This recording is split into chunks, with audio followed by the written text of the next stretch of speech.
Samson Shillito. Sean Connery. A poet. Lives in Greenwich Village area of New York City with his wife Rhoda. Joanne Woodward. A waitress who stands by him through all his troubles. When Samson cannot find the inspiration to finish his latest poem, he becomes belligerent and depressed. Samson is continually pursued by a debt collector after his late alimony payments to a previous wife. If Samson doesn't pay, he will be arrested. Samson eventually assaults a police detective who accompanies the debt collector. Samson has other troubles when he loses his job as an office cleaner when he has sex with a secretary, Sue Ann Langdon, whilst his carpet cleaning machinery fills the office with soap suds. However, Samson does earn a $200 fee for doing a recital of his poetry to a woman's group that ends in disaster on Samson's behalf. But unknown to him, Rhoda seeks the help of psychiatrist Dr. West, Patrick O'Neill, who claims to be able to cure writer's block. Rhoda gives Dr. West the $200 she collected for Samson's lecture to treat Samson for what she fears will become suicidal depression if he can't finish his poem. Dr. West reluctantly agrees to see him. And when Samson confronts the doctor about the return of his money, West is fascinated by Shillito and persuades him to become a patient. In order for Samson to be away from the chaos of his life in the city that he might finish his poem, Dr. West arranges a stay for him in a sanitarium upstate.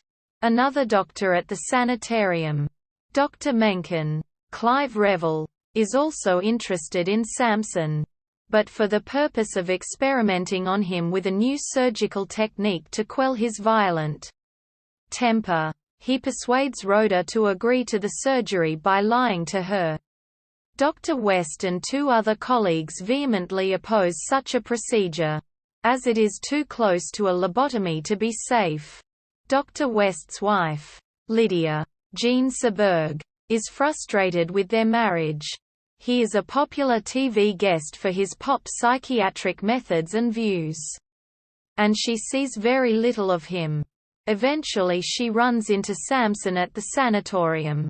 Samson does not know she is married to Dr. West but recalls her when she walked out of his women's club lecture.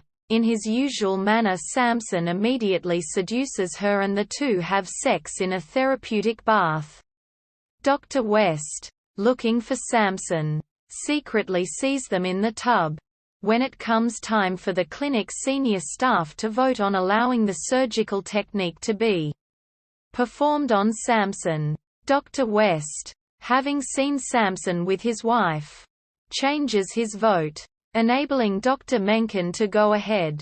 Lydia finds out about the surgery and rushes to stop it, but arrives just after it has been completed. When Samson awakes from the surgery, at first his voice is so low and quiet he cannot be understood. As Dr. Menken leans in to listen, Samson throws a punch that lands the doctor on the floor. The operation has had no effect, and Samson returns to New York. Rhoda quickly learns of his arrival, and rushes to rejoin him. Samson has finally been served with his subpoena, so he must pay his ex-wife or go to jail.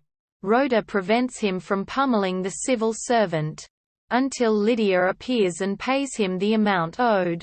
Lydia informs Samson she is leaving Dr. West and hints that she would like to be with her new lover, Samson. Rhoda protests, as Samson invites her to come live with them both. Lydia, disgusted by the idea, becomes hysterical and rushes out, presumably never to speak to Samson again.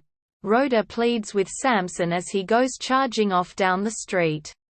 Before informing him that she is pregnant, he accidentally punches her and the movie ends with him fighting off an angry mob of indignant spectators.